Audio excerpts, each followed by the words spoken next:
श्री शिवाय नमस्तु भयम। दोस्तों, जैसा कि आप सभी लोग जानते हैं कि 7 जून 2026 यानी रविवार को पड़ रही है पुरुषोत्तम मास की ज्येष्ठ कृष्ण पक्ष सप्तमी तिथि।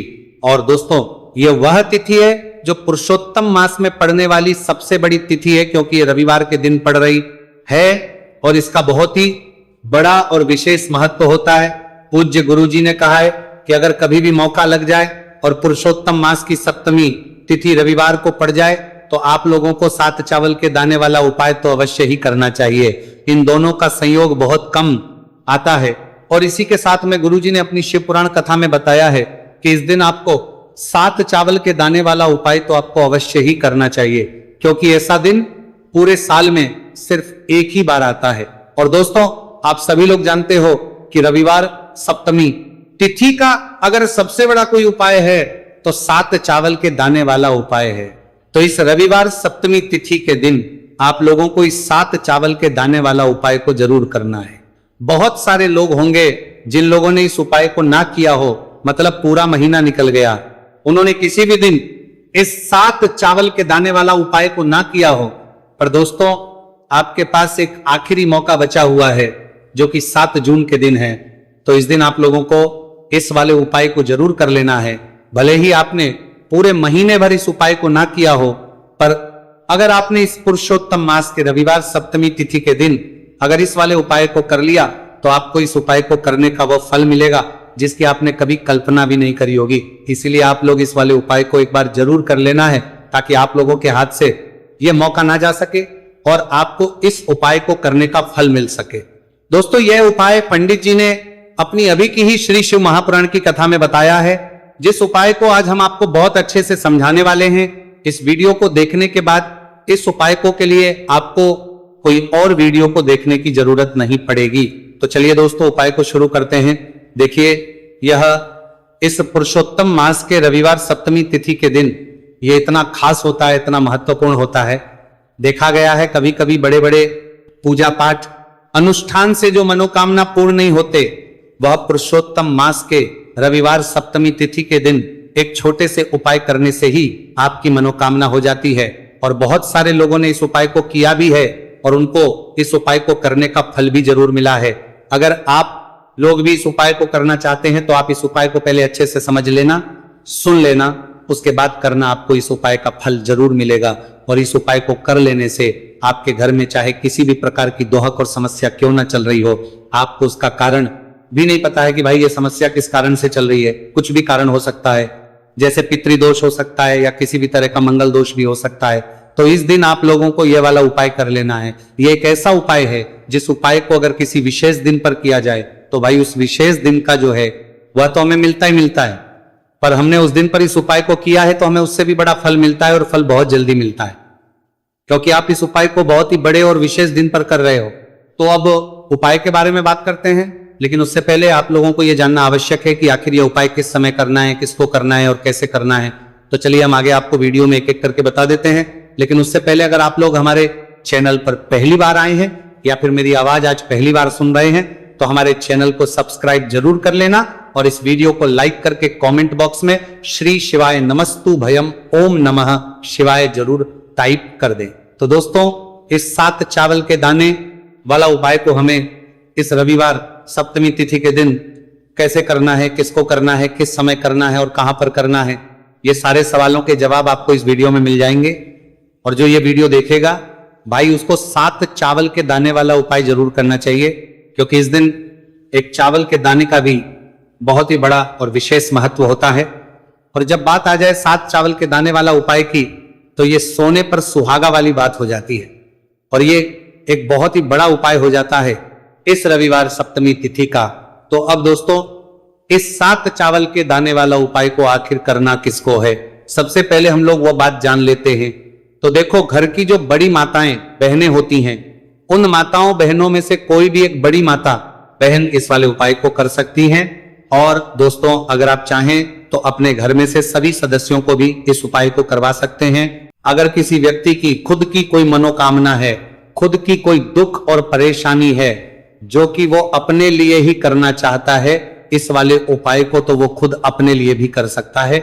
बाकी अगर कोई घर में से ऐसा है जो कि अपने पूरे घर परिवार की सुख और शांति के लिए ये वाला उपाय करना चाहता है, तो भाई वो भी कर सकता है, उसमें भी कोई दिक्कत वाली बात नहीं है।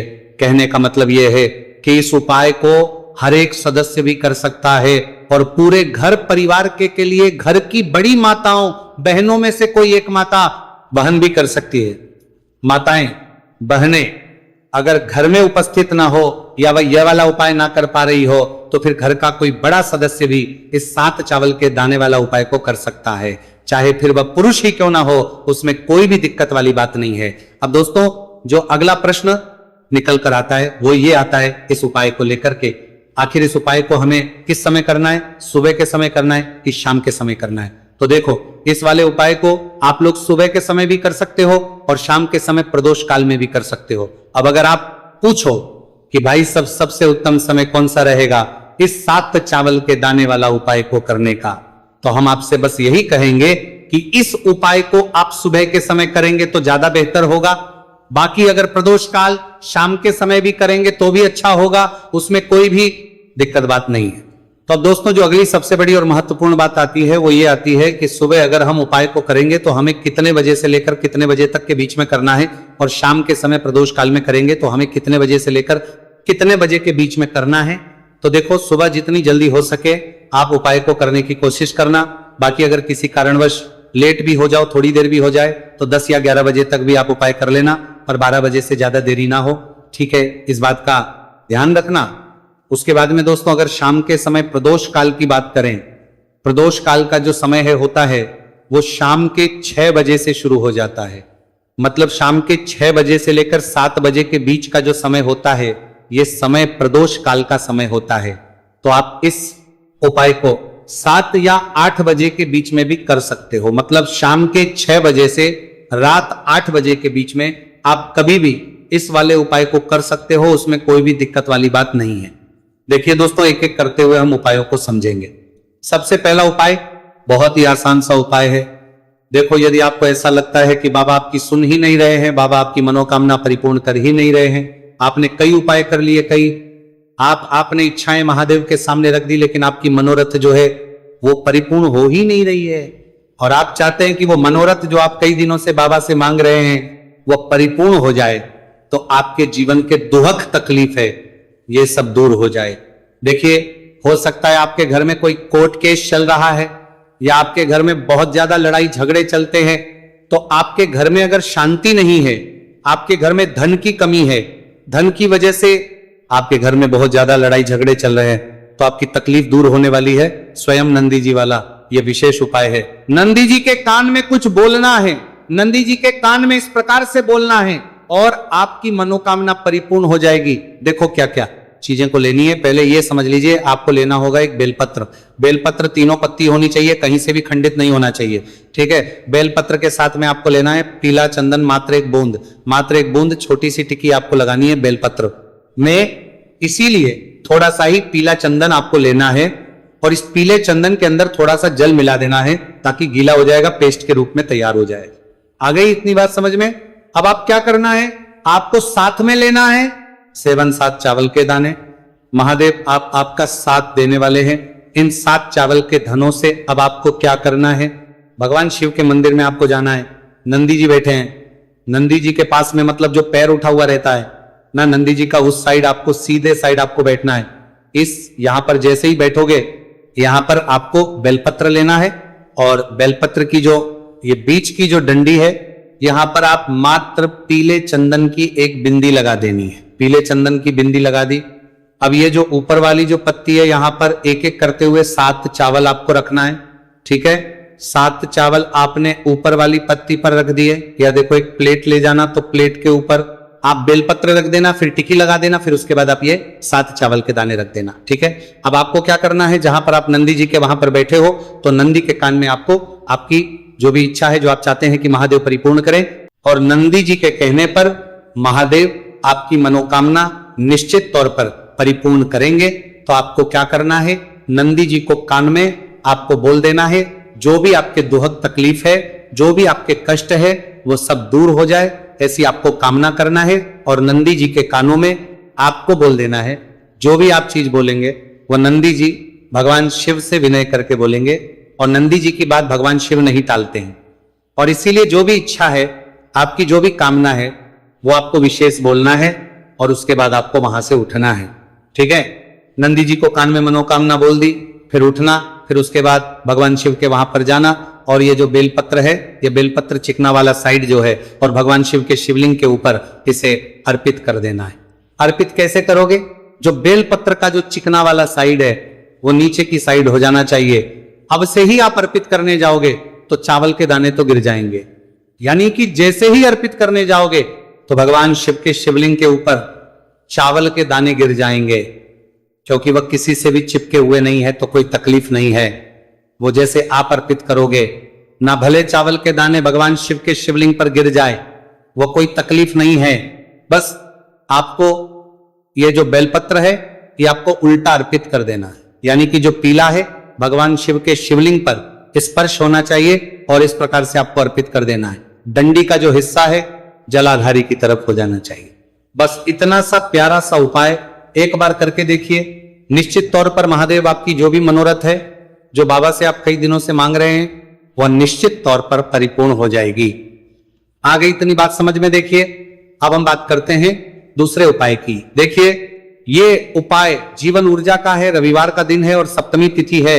अगर आपके जीवन में बहुत ज्यादा अंधकार है, अगर आपके घर के जो बच्चे हैं बहुत ज्यादा सोचते हैं, या आपके घर में कोई भी ऐसा व्यक्ति है बहुत ज्यादा सोचता है, डिप्रेशन में रहता है, तनाव उसको है, तो तनाव को मुक्त करने के लिए ये उपाय है। अगर उसके भाग्य में जीवन में तेज की प्राप्ति नहीं है, तेज यानी कि ऊर्जा नहीं है, उदासी रहती है, जीवन में आलस है, तो फिर उस व्यक्ति को यह उपाय करना चाहिए। कोई काम करता भी है तो उसमें सफल नहीं हो पा रहा है, तो विशेष ये व्यक्ति, विशेष ये उपाय उसी व्यक्ति को करना है। देखो, इस उपाय के लिए आपको क्या क्या सामग्री लेना होगी। सबसे पहले तांबे का एक पात्र लेना, उसके अंदर घर से आपको जल भरना है। अब इसी जल के अंदर आपको लाल चंदन डालना है। एक चुटकी डाले, थोड़ा ज्यादा डाले, जितना आपको डालना है आप डालें। लाल चंदन जो होता है वो तेज की वृद्धि करता है। रविवार के दिन लाल चीजों का उपाय करना बेहद शुभ होता है, और हो सके तो लाल रंग के कपड़े पहन करके अगर आप ये उपाय करेंगे ना तो और भी शुभ होगा। ये लाल चंदन मिश्रित जल आपको क्या करना है, आपको जाना है किसी भी बेलपत्र के पेड़ के वहां पर सुबह से लेकर के शाम तक आप ये उपाय कर सकते हैं। कल रविवार की सप्तमी तिथि पर सुबह से लेकर के शाम तक आप बेलपत्र के पेड़ के वहां पर जाना, उत्तरमुखी होकर आपके जीवन के अंधकार दूर हो। जो भी आप स्मरण करेंगे, आप लेट उठते हैं, आपसे कोई कार्य बनता नहीं है, आपके जीवन में रोग बहुत ज्यादा है, तो भी आप ये उपाय करेंगे तो आपको उसका स्मरण करना है कि यह समस्या मेरी महादेव आपको दूर करना है। ऐसी कामना करते हुए आपको ये जो जल है श्री शिवाय नमस्तुभ्यं का स्मरण करते हुए ये पूरा जल आपको बेलपत्र के पेड़ की जड़ में आपको अर्पित कर देना है। बहुत ही आसान उपाय है और यह उपाय हर कोई कर सकता है, तो यह मौका आपको गंवाना बिल्कुल भी नहीं है। यह हो गया दूसरा उपाय। अब हम बात करते हैं अंतिम उपाय की, तीसरे उपाय की। देखो, यह उपाय बहुत ज्यादा खास है। शिवलिंग पर चढ़ा जल 3 जगह आपको लगाना है आपके शरीर में और आपकी बीमारी दूर हो जाएगी। देखो, अगर आपको कोई बीमारी हो गई और बार बार आप डॉक्टर को दिखा रहे हैं, डॉक्टर ने बोला 5-10 दिन अगर आराम नहीं होगा तो आप एडमिट हो, या आपके शरीर में कोई रोग है जो कई दिनों से है और आप चाहते हैं कि वह रोग आपका दूर हो जाए, तो यह रोग आपका निश्चित तौर पर दूर होगा। बहुत ही आसान सा उपाय है। घर का कोई भी व्यक्ति यह उपाय करने के बाद सकता है, या रोगी व्यक्ति भी यह उपाय कर सकता है। मात्र तांबे के पात्र के अंदर 1 लोटा जल लेना है और आपको आज के दिन यानी कि रविवार की सप्तमी तिथि के दिन आपको जाना है भगवान शिव के मंदिर में। और अब आपको क्या करना, इस उपाय को समझना। 1 लोटा जल है, अब आपको भगवान शिव के शिवलिंग पर सबसे पहले गणेश जी के स्थान पर, कार्तिकेय जी के स्थान पर, मां माता अशोक सुंदरी वाले स्थान पर, पार्वती माता के हस्त कमल पर, फिर भगवान शिव के शिवलिंग पर आपको अर्पित कर देना है। जैसे ही जल जलाधारी के वहां पर आएगा ना, वो जल आपको झेल लेना है। ठीक है, जल झेल लिया आपने। अब आपको क्या करना है, महादेव से प्रार्थना करना है कि यह बीमारी दूर करने के लिए मैं मेरे घर पर लेकर के जा रहा हूं। इस व्यक्ति को, यह व्यक्ति जो है ये बीमार है, इसकी जो परेशानी है ये आपको दूर करनी है। ऐसी कामना करते हुए आपको घर पर लेकर के आ जाना है। जो भी व्यक्ति बीमार है वह खुद स्वयं उस जल को छुए और उसे 3 जगह लगाना है। एक सबसे पहला नाभि पर लगाना है, शिवलिंग पर जड़ जल, फिर दूसरा जो है मस्तक सिर पर, जहां पर हम तिलक करते हैं ना, बीचों बीच में यहां पर आपको जल लगाना है। और तीसरा जो है सिर पर आपको जल लगाना है। देखो यहां पर एक चीज समझना, जब नाभि पर आप मणिपुर चक्र में आप जल लगाएंगे, थोड़ा सा जल वहां पर लगाना। फिर उसके बाद जब दूसरा अज्ञा चक्र में आप जब जल लगाओगे ना, तो 3 त्रिकोण में दूर होना शुरू हो जाएगी। ये उपाय आप रविवार के दिन कर रहे हो ना, ज्यादा जल लेकर के आना, ताकि आप सोमवार, मंगलवार, बुधवार, गुरुवार, शुक्रवार तक आप ये जल का कर सको। ठीक है, लगातार 5 दिन आपको लगाना है। आपके शरीर में निश्चित तौर पर आराम आपको मिलेगा। तो दोस्तों